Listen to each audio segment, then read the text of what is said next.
The Ashford lineage was built on steel and soil. For 4 generations, the Ashfords had accumulated land, businesses, mineral rights, and capital.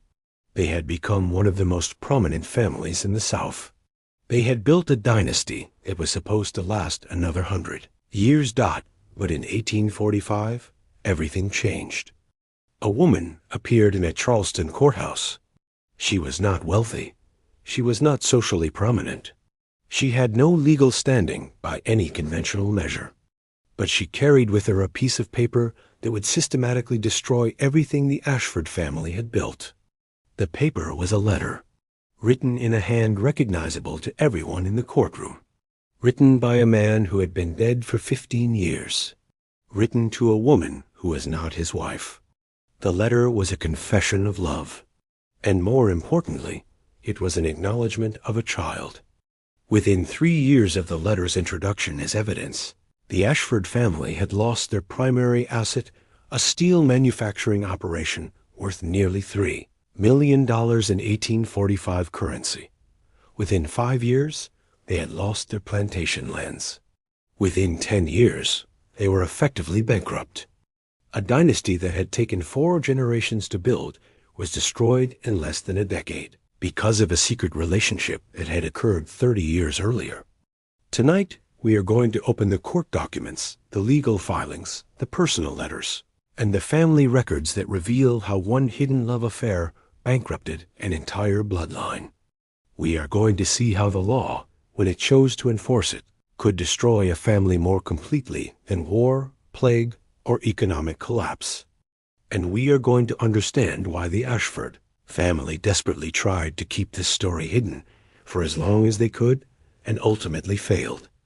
The Ashford family fortune was built on a simple principle: consolidate assets, control information, and ensure that wealth remained within the family line. By 1845, the Ashford family controlled interests in 3 major industries: steel manufacturing, shipping, and land development. The family holdings were extensive. The family's influence in South Carolina politics and commerce was substantial. The Ashfords were among the most powerful families in the state, and they intended to remain so. The family structure was rigid and carefully constructed. The patriarch in 1845. This was Edmund Ashford Sr. held primary control over most of the family assets.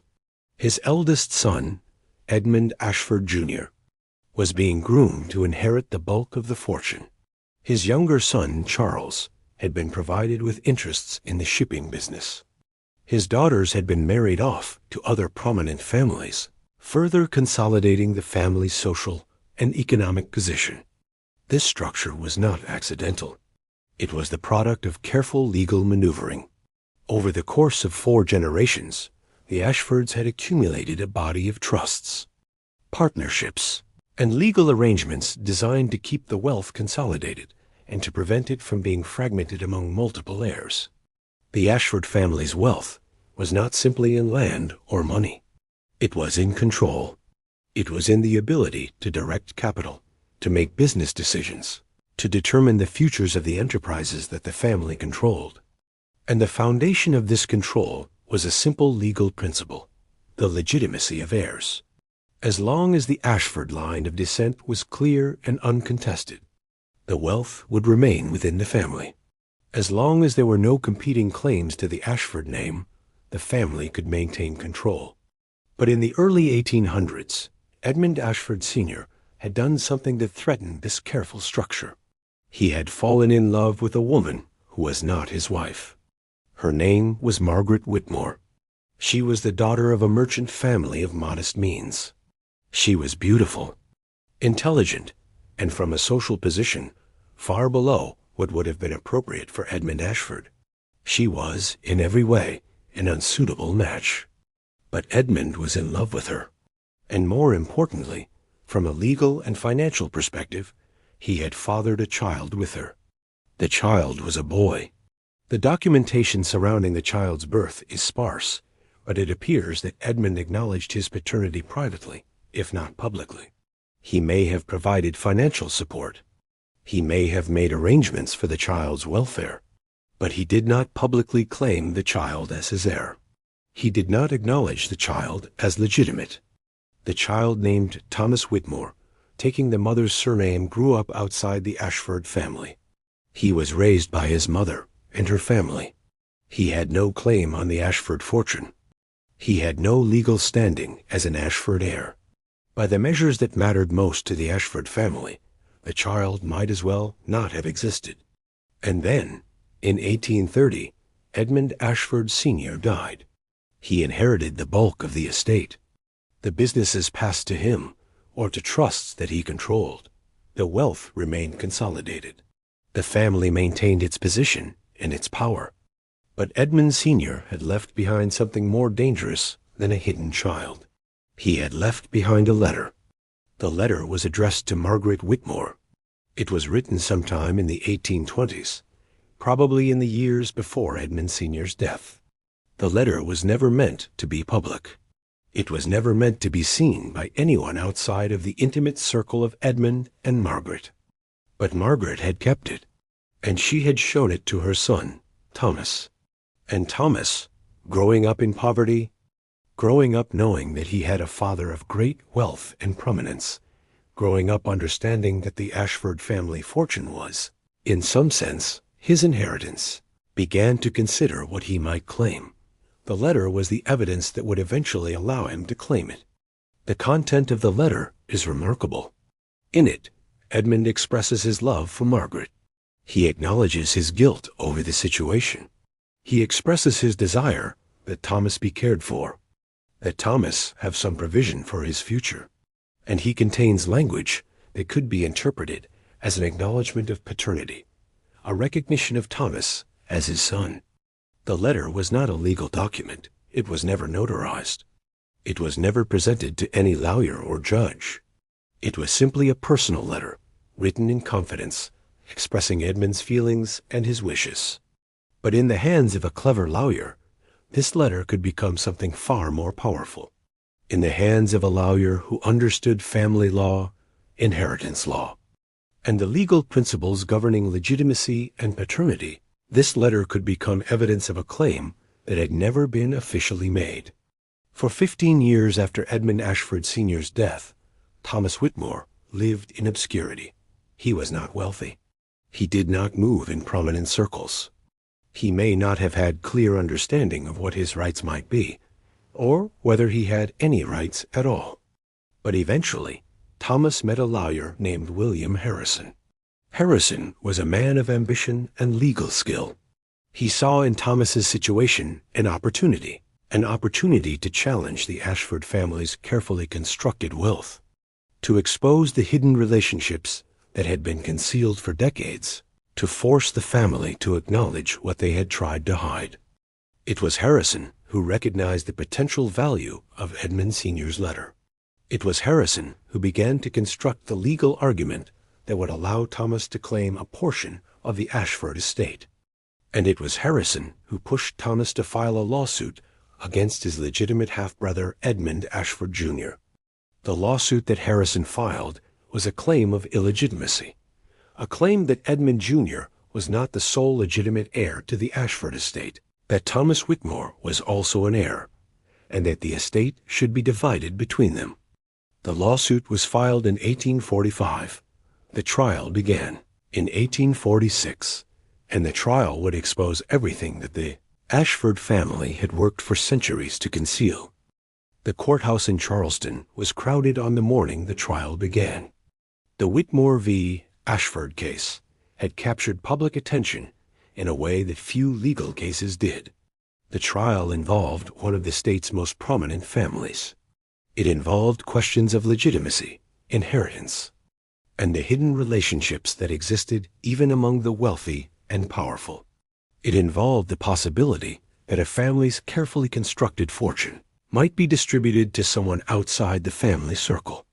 The trial was, in many ways, a window into the private lives of the Ashford family, a window that the family desperately wanted to keep closed. Edmund Ashford Jr. was present in the courtroom, presenting himself as the victim of an unjust claim rather than as a man. Thomas Whitmore was also present. He was in his late 30s, plainly dressed, clearly uncomfortable in the formal atmosphere of the courthouse, clearly aware that he was challenging the social order that had kept men like him powerless and poor. The case, as presented by William Harrison, was surprisingly straightforward. Harrison argued that Edmund Ashford Sr. had fathered Thomas Whitmore. He argued that Edmund Sr. had acknowledged this paternity, at least privately. He argued that Edmund Sr. had intended to provide for Thomas. And therefore, he argued, Thomas had a legal claim on the Ashford estate as a legitimate heir. The evidence was the letter. When the letter was presented in court, read aloud by the judge, the reaction was immediate. The letter made clear what had long been rumored, what had been carefully hidden, what the Ashford family had worked so hard to suppress. Edmund Ashford Sr. had had a relationship outside of his marriage. He had fathered a child with a woman of lower social station, and he had expressed love and concern for that child. The Ashford family's response was fierce and comprehensive. They hired the best lawyers available. They presented witnesses who attested to Edmund Sr.'s character, his devotion to his legitimate family, the absurdity of the claim that he intended any portion of his estate to go to an illegitimate child. They brought forward evidence that Edmund Sr. had made no public acknowledgment of Thomas, had made no legal provision for him, had never formally claimed him as a son. But the letter remained, and the letter could not be explained away. The trial lasted 3 weeks. During those 3 weeks, the Ashford family's private affairs were laid bare in court. Witnesses testified about Edmund Sr.'s movements, his relationships, his emotional state. Letters were presented. Documents were examined. The careful facade of respectability that the Ashford family had maintained began to crack. One particularly damaging piece of testimony came from a woman who had been a servant in the Ashford household for many years. She testified that she had seen Edmund Sr. with Margaret Whitmore on multiple occasions. She testified that she had observed acts of affection between them. She testified that it was common knowledge among the household staff that Edmund Sr. had a child with Margaret. The Ashford family's lawyer attempted to discredit this testimony by suggesting that a servant's observations should not be trusted, that servants were prone to gossip and exaggeration. But the damage had been done. The trial had revealed that what had been publicly denied was widely known in private circles. The judge's decision, when it came, was a shock to the Ashford family. The judge ruled in favor of Thomas Whitmore. The judge found that Edmund Ashford Sr. had, in fact, acknowledged his paternity of Thomas. The judge found that Thomas had a legal claim on the Ashford estate as a legitimate heir. But the judge's decision did not divide the entire Ashford estate equally. Instead, it established that Thomas was entitled to a portion of the estate proportional to his status as a child of Edmund Sr., who had been acknowledged but not formally legitimized. The exact percentage was subject to further litigation and negotiation. But the principle had been established. The Ashford fortune was not the sole possession of Edmund Jr. It would have to be divided. The implications of this decision were immediately apparent. The Ashford family would lose a substantial portion of their wealth. The consolidated control that had characterized the family for generations would be disrupted. The carefully constructed legal structures that had kept the fortune intact would be challenged. Edmund Ashford Jr. immediately began to plan an appeal. The Ashford family's lawyers argued that the decision was wrong, that the letter was not sufficient evidence of paternity, that Thomas Whitmore had no legitimate claim on the estate. But they also knew that they had lost the central battle. The letter had been admitted as evidence. Thomas's paternity had been established in court. The secret that the Ashford family had kept hidden for decades had been revealed, and the financial consequences were beginning to accumulate. The immediate financial impact of the trial was significant. The Ashford family had been forced to hire expensive lawyers. They had been forced to bring witnesses from across the state. They had been forced to defend against a claim that they had hoped would never be made public.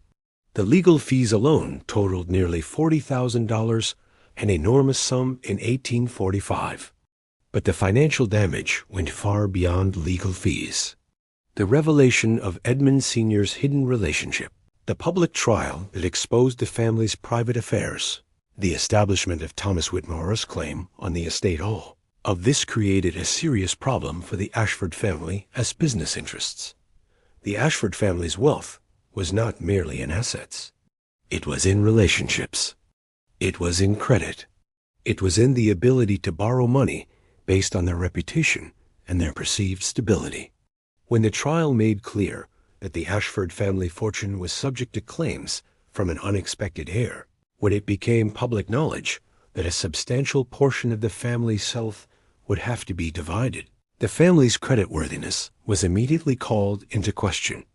The steel manufacturing operation, which had been one of the family's most profitable enterprises, operated on the basis of credit.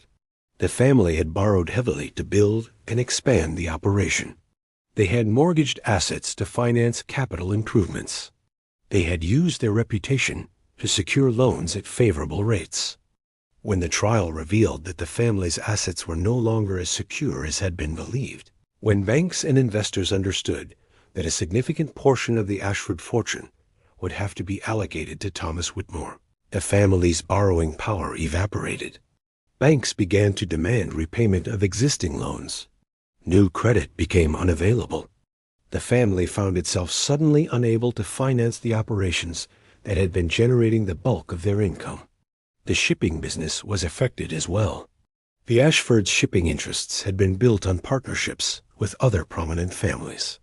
When those families learned about the estate dispute, when they understood that the Ashfords might lose a significant portion of their wealth, they began to withdraw from partnerships. They began to sell their interests. They began to distance themselves from the Ashford name. Within a year of the trial, the Ashford family's income had dropped by more than 30%. Within 2 years, it had dropped by more than 50%. And the legal battle was far from over. The appeal process began. The Ashford family's lawyers filed appeal after appeal, arguing that the initial decision was wrong, that Thomas Whitmore had no legitimate claim, that the letter was not sufficient evidence of paternity. Each appeal required additional legal fees. Each appeal required the family to maintain and defend their position. Each appeal dragged the story back into public view, renewing the damage to the family's reputation and creditworthiness. The appeals process continued for years. During those years, the Ashford family's financial situation deteriorated steadily. One particularly damaging development was a newspaper article published in 1847. The article, which was printed in the Charleston Gazette, provided a detailed account of the trial, the letter, and the Ashford family's hidden relationship. The article was written with a tone of moral judgment.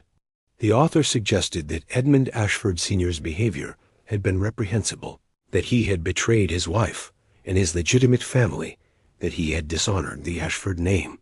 The article also suggested that Edmund Jr.'s efforts to hide this behavior, his efforts to deny Thomas Whitmore's claims, his efforts to keep the family's secret hidden, these efforts were themselves dishonorable.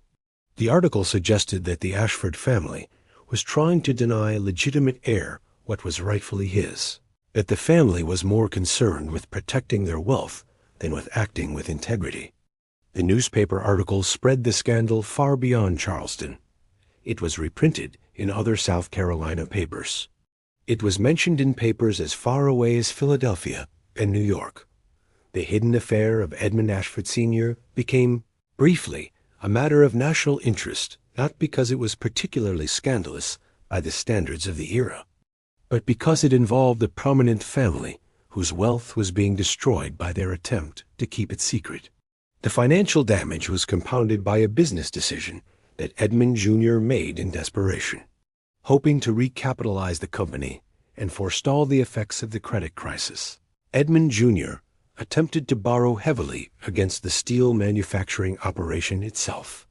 He approached a group of investors and offered them a stake in the business. In exchange for a significant capital injection, he granted them partial ownership and control of the enterprise. The investors agreed. Edmund Jr. received the capital he needed to keep the business operating.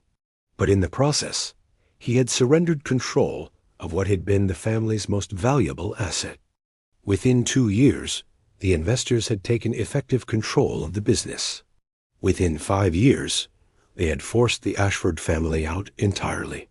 The steel manufacturing operation, which had been the foundation of the Ashford fortune for multiple generations, was no longer controlled by the Ashford family.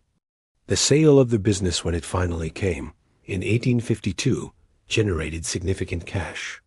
But it also meant that the family had lost its primary source of ongoing income. The family was no longer generating the revenue that had allowed them to maintain their lifestyle, their businesses, and their position. The appeals continued. The legal battle stretched on. But the financial reality was becoming increasingly clear. The Ashford family was facing not a temporary setback, but a fundamental restructuring of their wealth and power. By 1850, 5 years after the initial trial, the Ashford family had lost more than half of the wealth that they had accumulated over 4 generations. The steel manufacturing business was gone. The control of shipping interests had been surrendered. The family's borrowing power had been destroyed. The family was, for the first time in generations, facing the possibility of genuine financial hardship. Edmund Ashford Jr. was 55 years old. He was tired. He had spent 5 years fighting a legal battle that he was increasingly aware he could not win. He had spent 5 years watching his family's fortune evaporate. He had spent 5 years dealing with the public revelation of his father's hidden affair. The Ashford family's lawyers began to suggest that a settlement might be preferable to continuing the appeal process. A settlement would mean acknowledging that Thomas Whitmore had a legitimate claim. It would mean dividing the remaining assets of the estate. It would mean ending the public battle that had been destroying the family's reputation and financial standing. The negotiations for a settlement were complex and extended. The Ashford family wanted to minimize what they had to pay to Thomas. Thomas and his lawyer wanted to maximize what he received.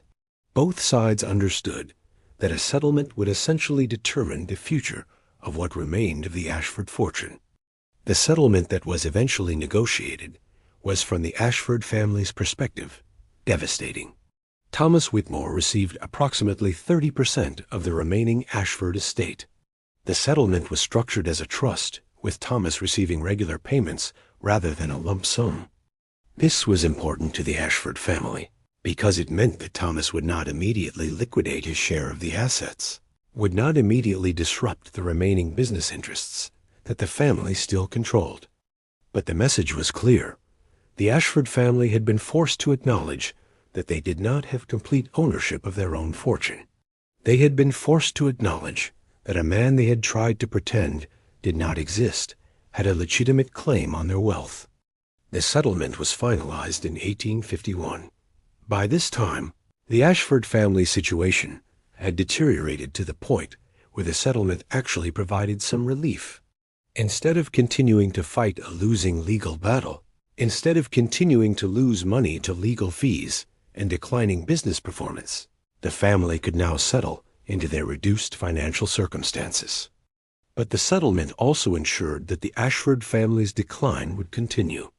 Because 30% of the remaining assets went to Thomas Whitmore, there was less available for the legitimate Ashford heirs to use for business investment, for capital improvement, for maintaining their lifestyle. Edmund Jr.'s children, the heirs who had grown up expecting to inherit the accumulated Ashford wealth, now found themselves inheriting a much diminished fortune. The eldest son, Edmund Ashford III, inherited the title of patriarch and the nominal leadership of the family businesses. But the businesses were a shadow of what they had been. The land holdings had been reduced. The capital available for new investments was limited. The family's credit and reputation had been damaged. Edmund III attempted to rebuild the family's position. He sold some of the remaining land holdings. He attempted to reinvest in new ventures. He tried to move the family into new industries that might generate income to replace the lost manufacturing and shipping businesses. But none of these efforts were successful. The family's name had been damaged. Their reputation for managing large enterprises had been undermined. The financial resources available for new ventures were limited. By 1860, 15 years after the trial began, the Ashford family had lost approximately 70% of the wealth they had accumulated over 4 generations. The plantation lands that had been part of the family holdings for decades were sold. The house in Charleston that had been the family seat for multiple generations was sold. The family's presence in South Carolina's political establishment had been reduced in significance. The Ashford family did not become poor. They did not become completely impoverished. They remained, by any reasonable standard, a wealthy family. They had enough money to live comfortably, to educate their children, to maintain some degree of social standing. But they had fallen from the position of being one of the most prominent families in the state to being simply another wealthy family among many. They had lost the wealth and power that came from having consolidated, controlled fortune. And this fall was directly attributable to the revelation of Edmund Sr.'s secret love affair, to the lawsuit that had been filed to claim the inheritance of the hidden child, to the family's effort to conceal what had happened. The tragedy of the Ashford family's decline is not ultimately the loss of wealth. Many families have suffered financial reverses. Many families have seen their fortunes diminish or disappear entirely. The tragedy of the Ashford family is that this decline was entirely preventable. The loss of wealth, the destruction of the family's power and position, the public humiliation of being exposed in court, all of this could have been avoided if the family had simply made a different choice at the crucial moment. That moment came sometime in the late 1820s or early 1830s, when Edmund Ashford Sr. was still alive, when the secret of his relationship with Margaret Whitmore and his fathering of Thomas was still known only to a few people, when the family still had the power to shape how this situation would be handled. At that moment, Edmund Sr. had several choices. The first choice was the one he actually made, to keep the affair and the child secret, to provide some private support to Margaret and Thomas, but to make no public acknowledgement of his paternity, to allow the secret to die with him, and to hope that it would never become public. But there were other choices available to. Edmund Sr. could have publicly acknowledged his paternity of Thomas. He could have brought Thomas into the family, arranged for his education and advancement, ensured that Thomas had a place in the Ashford enterprises. This would have meant a degree of social embarrassment. People would have talked about Edmund's infidelity, about the circumstances of Thomas's birth, but the acknowledgement would have prevented any future legal challenge. Thomas would have been an acknowledged heir, and the family's will and estate could have been structured accordingly. Alternatively, Edmund Sr. could have provided generously for Thomas in his will. He could have left Thomas a substantial bequest, not a portion of the entire estate, but a significant enough amount that Thomas would have been financially secure.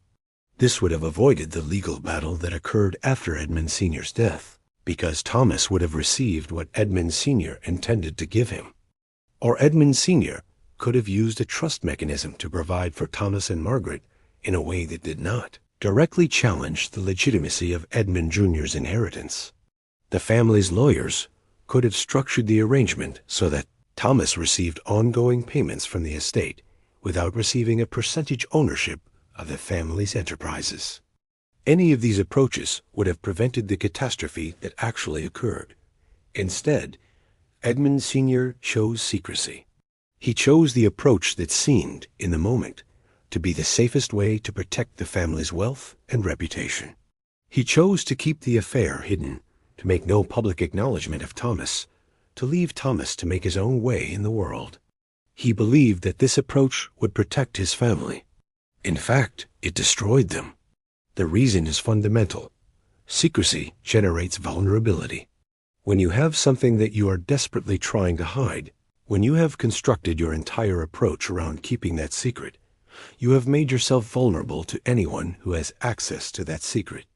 Edmund Sr. left behind a letter expressing his love for Margaret. That letter was a vulnerability.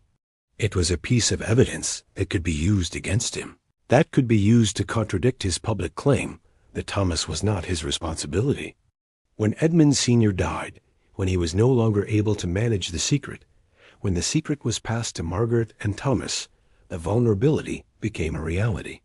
The letter, which Edmund Sr. had probably written without thinking about how it might be used as legal evidence, became the foundation of a lawsuit that destroyed the family's fortune.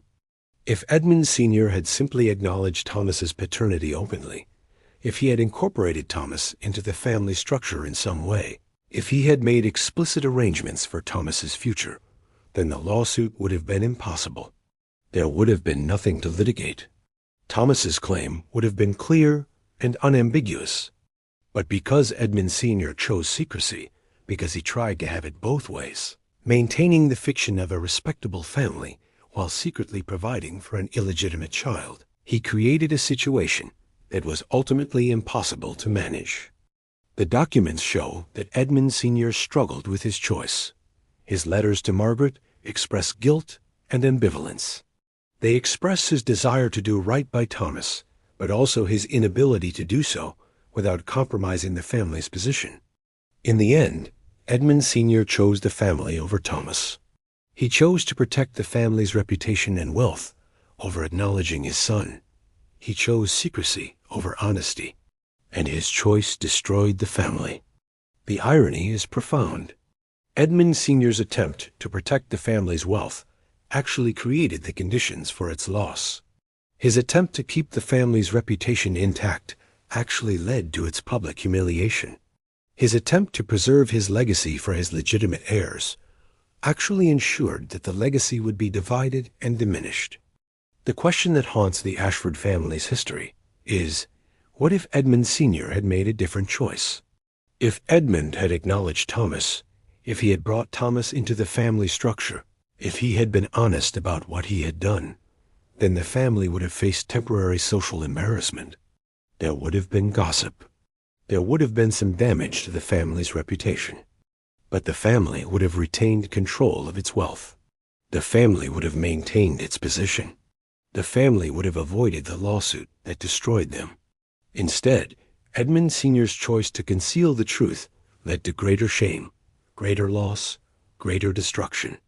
The Ashford family's decline is a case study in how secrecy, when exposed, can be more destructive than honesty ever would have been. Edmund Ashford III died in 1875. He had spent the last 20 years of his life attempting to rebuild the family's fortune and position, but with limited success. The businesses that he had tried to establish had not flourished. The partnerships that he had attempted to develop had not produced the wealth that the family needed to restore itself. The family's name, which had once been a guarantee of creditworthiness and business success, had become something of a liability, a significantly diminished fortune. They were still wealthy by absolute standards, but they had not inherited the power, the business interests, the consolidated control that characterized the early Ashford family. One of Edmund III's daughters, Mary Ashford, kept a detailed journal during this period. The journal provides a window into how the family experienced their own decline. Mary writes about the sale of the family home in Charleston, a house that had been the family seat for generations. She writes about attending social events where the Ashford name was no longer treated with the deference that it had once commanded. She writes about conversations with her female relatives, discussions about what might be done to restore the family's position, discussions that grew increasingly despairing as the years passed and the family's financial situation did not improve. One entry, dated 1870, is particularly revealing. I attended a dinner party last evening at the home of Mrs. Thornton. The table arrangements placed me in a position considerably less prominent than would have been given to me 20 years ago. The Ashford name, once a guarantee of respect and consideration, is now simply one name among many. I find myself acutely aware of how much our family has lost. Father has done what he could, but there is only so much that can be done when the foundation has been so thoroughly undermined. Another entry, dated 1872. He said that the damage done by the lawsuit and the settlement was too fundamental to be repaired. He said that the family's credit is destroyed, that no bank will lend to us on favorable terms, that the business partners we once worked with no longer trust us. He suggested that the best we might hope for is to maintain what we have and to hope that future generations might rebuild. But he did not seem to believe this was possible. The Ashford family did not disappear entirely, but their position changed irrevocably. What had been a consolidated empire of business interests became a collection of individual, unconnected assets. The transformation was complete by the end of the 19th century. The records show that he lived a comfortable life after the settlement, that he received regular payments from the Ashford estate, that he was able to provide for his family. But he does not appear to have become a prominent figure. He did not use his wealth to establish his own dynasty. He lived, by all accounts, a relatively modest life for a man of his means. In some ways, this is the most tragic aspect of the story. The lawsuit had not been fought in order to enrich Thomas Whitmore, or to enable him to achieve prominence and power. The lawsuit had been fought because he had a legitimate legal claim, because his father had acknowledged him, because the law provided him with recourse against being entirely erased from the family that had created him. The family that Thomas challenged was effectively destroyed. The wealth that he claimed was diminished in the process of the legal battle. By the time the settlement was finalized, there was less wealth to divide than there would have been if the lawsuit had never been filed. The question that haunts the historical record is whether Thomas Whitmore was justified in pursuing his claim. Did he have the right to demand what was legally his, even if the pursuit of that right would destroy the family that had denied him? The documents do not provide a clear answer. What the documents do show is that the pursuit of secrecy, the Ashford family's initial choice to hide Edmund Sr.'s affair, and the existence of Thomas created a situation that was ultimately unmanageable. The secret, once exposed, became a weapon that destroyed what it had been designed to protect. The Ashford family had tried to preserve their wealth and power by keeping the truth hidden. Instead, their attempt to conceal the truth led to the loss of that wealth and power. The dynasty was destroyed not by economic misfortune, not by poor business decisions, not by military defeat or political upheaval. The dynasty was destroyed by a letter written in confidence, by a secret kept for decades, by a hidden love that could not remain hidden forever. In an archive in Charleston, there is a letter. It is carefully preserved, protected behind glass, labeled with a catalog number. The letter is written in handwriting that is recognizable to anyone who has studied the historical records of the Ashford family. The letter is addressed to Margaret Whitmore. It expresses love. It acknowledges the existence of Thomas. It contains language that a clever lawyer would interpret as an acknowledgement of paternity. The letter is approximately 300 words long. It cost a family its fortune to exist. The historical irony is profound. Edmund Ashford Sr. wrote the letter without thinking that it would ever become public evidence. He wrote it as a private communication to the woman he loved. He could not have anticipated that the letter would, decades later, be presented in court, read aloud before witnesses, analyzed by lawyers, used to establish a claim that would dismantle everything his family had built. The letter is a reminder that secrets, once created, have a way of becoming public. That the things we write, thinking they are private, can become evidence. That an honest acknowledgement, had it been made publicly during Edmund's lifetime, would have caused less damage than the exposure of a hidden relationship. But the letter is more than just a historical artifact. It is a symbol of what happens when people try to have things both ways, when they try to maintain a lie while secretly acknowledging the truth, when they try to protect an image while living a different reality. The letter cost Edmund Ashford's descendants a fortune. It destroyed the consolidated wealth that had taken 4 generations to accumulate. It transformed the family from prominence to obscurity. And it did all of this because Edmund Ashford Sr. chose to keep a secret instead of speaking an honest truth. In the end, the truth emerged anyway, and it was more destructive than anything that honesty would have been.